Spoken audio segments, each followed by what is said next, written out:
Hello friends, কেমন আছো তোমরা সবাই? তো আজকে আমি ব্লগ ভিডিও না এনে একটা অন্য ভিডিও নিয়ে এসেছি। ভিডিওটা হলো বাবা জগন্নাথ দেবের মন্দিরের ভিডিও। কিভাবে বাবা জগন্নাথের মন্দির থেকে রথটা টানা হয়, কিভাবে সেটাকে সাজানো হয়, সেগুলোই দেখাবো। দেখো, এটা হলো দড়ি, এই দড়িটাই বাঁধা হবে আর এইটা ধরেই টানা হবে। তো তোমরা দেখো কিভাবে কি করছে, সেটা দেখতে থাকো।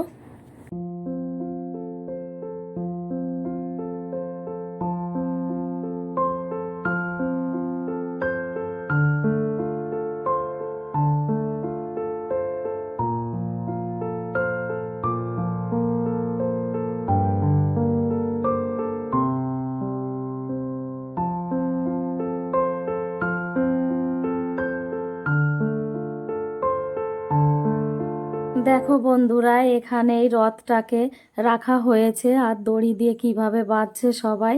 আর এখানে শুধু পুলিশই আর পুলিশ দেখা যাচ্ছে।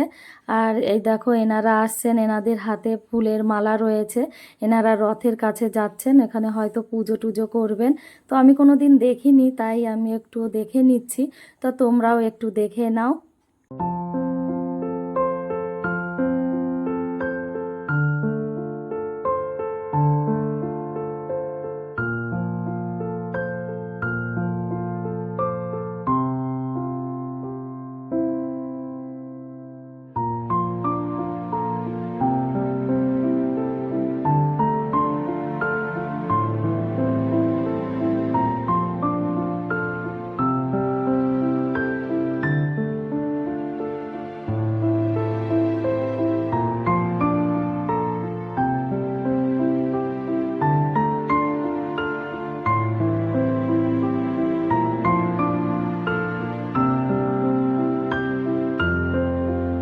দেখো, এইভাবে টেনে টেনে নিয়ে যাওয়া হচ্ছে।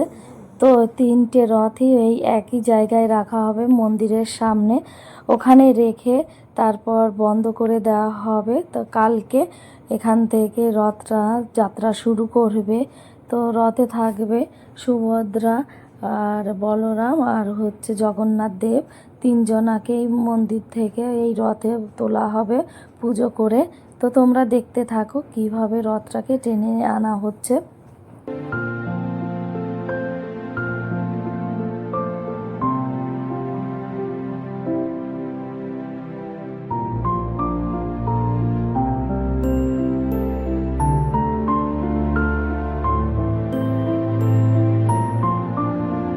দেখো বন্ধুরা, এখানে তিনটে রথই নিয়ে এসছে মন্দিরের সামনে। তো এনে এখন ব্যারিকেডটা দিয়ে আটকে দিচ্ছে। আর এই দেখো দড়িটা, এই দড়িটাই বাঁধা হবে, তারপরেই টানা হবে কালকে। আর এখনই এখানে প্রচুর ভিড় হয়ে গেছে। প্রথমে এতটা লোক ছিল না। তো যখন রথ তিনটে বের করা হয় তখনই দেখো কতটা ভিড়।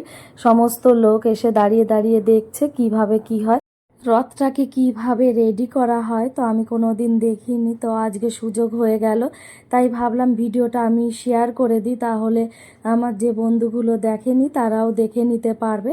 তো দেখো, তিনটে রথই দাঁড় করিয়ে দেওয়া হয়েছে মন্দিরের সামনে।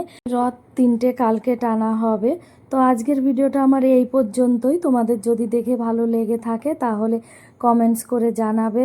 আর তাহলে আমি পরবর্তী ভিডিওটা নিয়ে আসব, কি করে রথটাকে টেনে নিয়ে যাওয়া হয় সেই ভিডিওটা নিয়ে। তো আজকের ভিডিওটা এই পর্যন্তই। ভালো লেগে থাকলে তাহলে লাইক, শেয়ার, কমেন্টস আর সাবস্ক্রাইব করে দিও।